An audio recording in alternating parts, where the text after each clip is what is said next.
கோவை தொழில்துறையினர் நாடாளுமன்ற தேர்தலின் போது அமர வைத்து பேசினது போல அவங்களோட ஒரு ஆலோசனை கூட்டம் நிச்சயமாக கோவைக்கு தேர்தல் அறிக்கை குழு அமைச்சர் இங்கே இருக்கக்கூடிய நிர்வாகிகளிடம் கலந்து பேசி தேதியை முடிவு செய்துவிட்டு நிச்சயமாக இங்கே இருக்கக்கூடிய தொழில்துறையினர் அது மட்டும் இல்லாமல் விவசாயிகள் என்று பல்வேறுபட்ட தரப்பினருடைய கருத்துக்களை கேட்டுத்தான் இது முதலமைச்சர் எங்களுக்கு தந்திருக்கக்கூடிய அறிவுரை என்னவென்றால் இது மக்களுடைய தேர்தல் அறிக்கையாக இருக்க வேண்டும் என்பது அவர்களுடைய எதிர்பார்ப்புகளை சொல்லக்கூடிய ஒன்றாக இருக்க வேண்டும் என்பதுதான் கருத்து.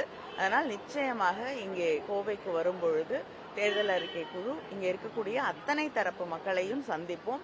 உறுதியாக இங்கே இருக்கக்கூடிய தொழில் முனைவோரையும் சந்திப்போம்.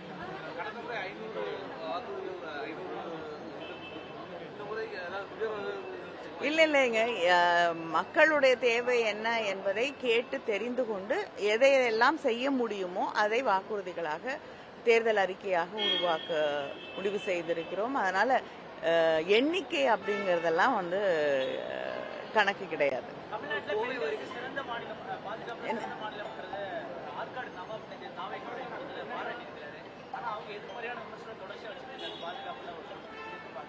அரசியல் காரணங்களுக்காக தேர்தல் நேரத்திலே பல பொய்யான விமர்சனங்களை சில பேர் வைப்பார்கள். அதுக்கெல்லாம் பதில் சொல்ல முடியாது. உண்மையான நிலவரம் என்ன என்று இங்க இருக்கக்கூடிய ஊடகத்துறையை சேர்ந்த அத்தனை நண்பர்களுக்கும் தெரியும். அதனால நான் இதுக்கு மேல விளக்கமாக சொல்ல வேண்டிய அவசியம் இல்லை. நன்றி. இளைஞரணி சிறுபான்மையினர் மக்கள் அவங்களோட ஓட் பேங்க் அதிக அளவில் திமுக இருக்கக்கூடிய ஒரு சூழல இளைஞர்கள் பட்டாலும் மகளிர் ஓட்டு அதிகம் தாவேக பக்கம் போறதா சொல்லியிருந்தாங்க. நேற்று அந்த கிறிஸ்துமஸ் விழாவில் சிறுபான்மை மக்களர் ஓட்டு அதிக அளவு அவங்களுக்கு வரும் அப்படிங்கிற மாதிரி ஸ்டேஜ்லயே அவங்க பல இல்லைங்க, யாருக்கு எந்த வாக்குகள் எப்படி போகுது அப்படிங்கிறது தேர்தல் முடிந்த பிறகு உங்களுக்கு மிக தெளிவாக தெரியும்.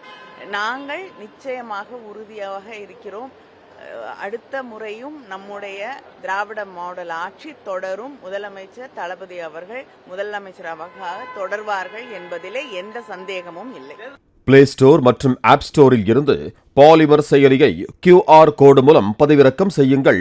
செய்திகளை உடனுக்குடன் பெறுங்கள்.